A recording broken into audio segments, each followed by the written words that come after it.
Welcome back, Captains and Admirals, to another video with the Funny Muffler. And yes, I am finally back doing my videos. So today it will be another Is You Really That Bad? Because we've got USS Florida, and I know quite a few people don't like this ship. You know, I've spoken to a couple of people about it and not too keen on it. I can understand why. You know, she's only got 356mm guns or 14-inch guns. So we are going to talk about her strengths and her weaknesses. So she's got 4 quad guns, so she does have a lot of guns. She's also got sure shot as well, which it gives her good ballistic trajectory, and it does make aiming easier. She is devastating against light cruisers and anything with you know, fairly thin side armor. You know, when it comes to destroyers as well, you know, HE hits pretty hard. AP is usable, but I would suggest switching to HE, because as with all battleships, you're still going to overpen the little buggers. Right, so she does have quite strong AA defense. So my build for Florida, I have AA gun mods 2 in the first slot, then I have propulsion mod, and then I have the target acquisition mod. So that increases the guaranteed range of detecting ships from 2 to 3 kilometers, torpedo acquisition range as well, and spotting range by 20%. So I do run spotter plane because the dispersion can troll you. The grouping's not bad, but the dispersion is pretty wily, shall I say. So as you can tell, we hit that New Orleans there. We only hit him with 3 shells out of I don't know, our massive array of weapons, and we did citadel him. So this ship does have potential. I know a lot of people don't particularly like the armor of it either. So her bow armor is 25mm. And the side plate then is, what is it?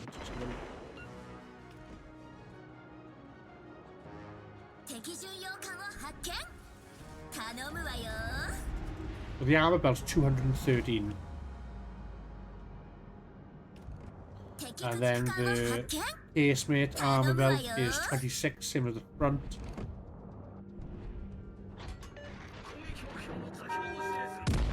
Citadel armor is, you know, is fairly high, between 38 and 282mm.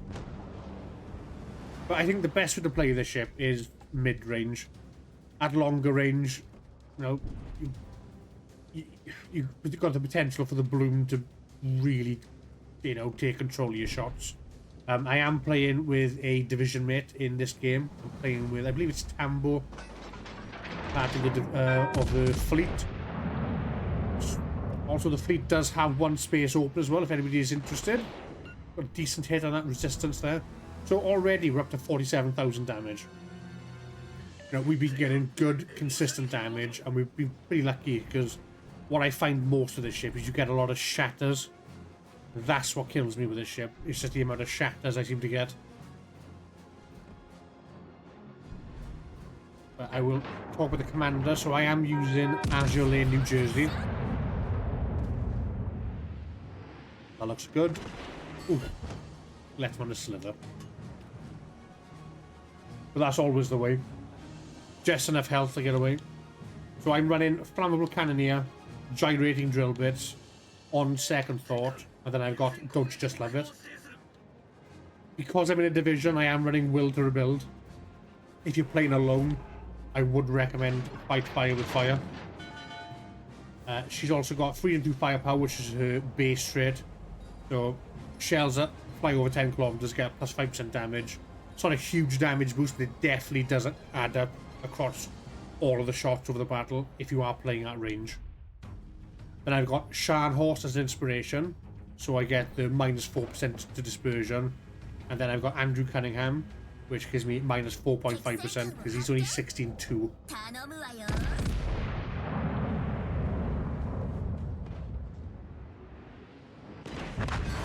You can see there the AP shells performed really well. We're trying to support our DD player.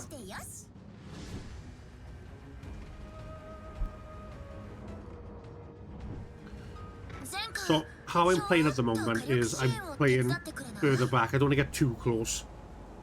So, you know, you've got North Carolina, she's got big guns, you know. Never remember if the Resistance has torpedoes, hence why I didn't approach him. Also, the destroyer was lurking around at that point.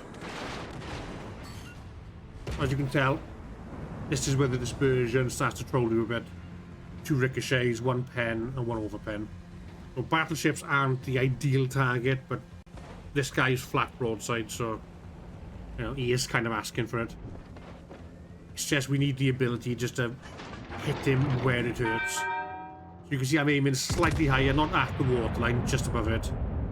Try to give us the best chance. So, see the shells coming in at an angle now. And there we got a nice citadel. We got 5 hits and 5 overpens. So we did a huge amount of damage to him.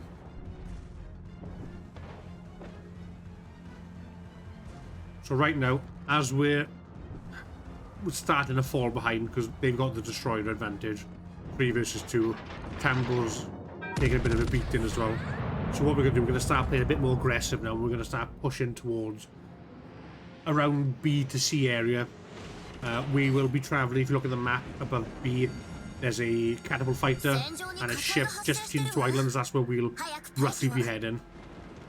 You can see me angling just in case the North Carolina was going to fire at me, and he didn't.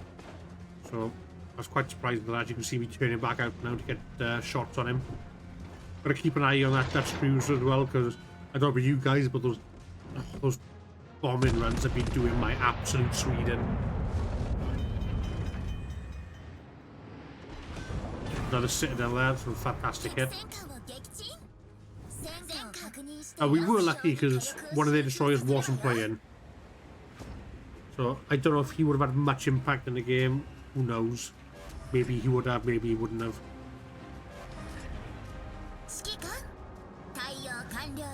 But you can see we've been, you know, our team's been pushed off A. We've got a battleship and a cruiser there. We've got a friendly destroyer. Hopefully he's going to head to B. So what I'm going to do now is I'm going to cut through the islands in front of me, try and catch this cruiser that you can see there. The Kaijuin, is it? I think it's pronounced. I'm not too sure. But we've had a good game so far in a ship that's, you know, a lot of people don't like, and I think it's quite underrated. You know, 3 citadels, 2 kills, 1 assist. Now we've got a high caliber medal. We've had a really strong game. Now I'm not going to defend the ship and say this ship is, you know, perfect and the ultimate ship. There we are. Our teammate Tambo just finished off that AFK destroyer. Unfortunately, the New Orleans did get a shot off on him. So, an eye for an eye, I suppose. So they still got a destroyer up on us.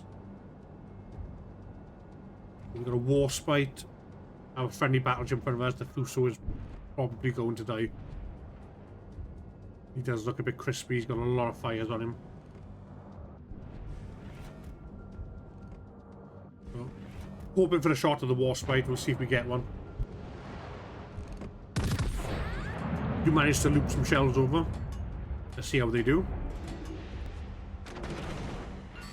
Reasonable hit. 3 pens, 4 overpens. We got 1 shatter. So there's a cruiser to our north. Friendly cruiser. Now, I thought this cruiser wasn't paying attention, but he actually does fire at me, and I was like, he's still completely broadside. So this was a misplay on his part, personally. Because we just get loads of hits, get a citadel, and just send him to the Shadow Realm. Does get a bomber run off us. Negligible damage. I did have a DC run in because he set me on fire. So prevented any more fires. But there's the Warspite.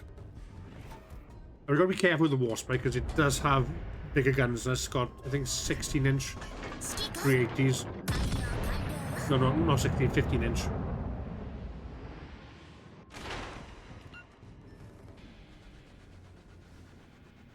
we got a very poor hit there.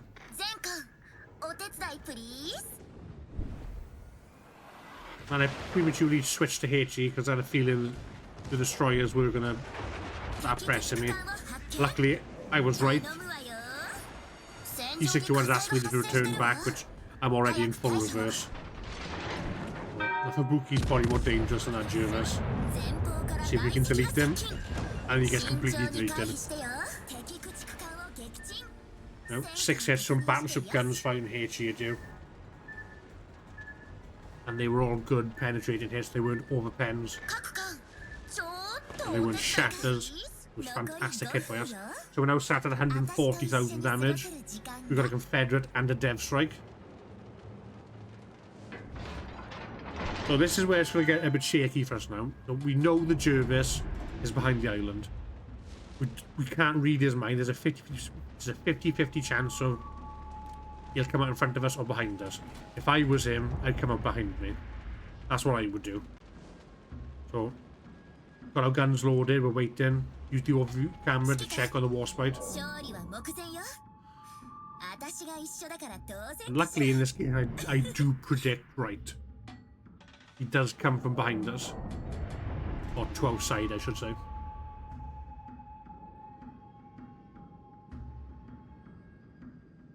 Here he comes. And I don't know how he survived that. Looks like a few of our shells flew over. But he smokes, so I'm going to have to switch back to AP now, see if I can get rid of this Warspite. So, I look the opposite way, get my guns turning ready. We are on fire, we got a single heal left, so we should be able to outlast him. I get 2 fires, pop the DC. And the DC runs for a good 18 seconds, so it should give me enough time to finish off this Warspite. And we should get a Kraken then. Yep, 4 kills. Kraken unleashed. It's at 158,000 damage now. Here comes the Jervis. Reloading HE. 19 seconds left to go. So, probably going to dump torps on us, so I am accelerating and I just have to turn out. Oh, not turn in, sorry. Yeah, 1 set completely misses us, and he only fires 1 torpedo from the other set, so unless he didn't dump all the torpedoes last time, he had a single torp left in the do. And yeah, I can't believe I missed that. So low. So we're going to try get just fire up random shot. The game's about to end. We get 1 hit, it wasn't enough to kill him though. So that guy got so lucky. And I'm pretty sure that guy messaged me as well, so GG's to everyone. Let's see what we got. 3,000 base XP, 5 kills. Played really well, in my opinion. And like I said, this isn't going to be every game, but I do think there's a strong case for Florida, you know, being a good ship. Yeah, she's not perfect at everything. No ship is. You know, there are better multi-purpose ships, I suppose, but you know, I think this one thrives medium to long range. Anyway, I want to thank you so much for watching, guys. And I will catch you all in the next one. So thank you for listening to my review, and I'll see you all very, very soon. Take care, and bye for now.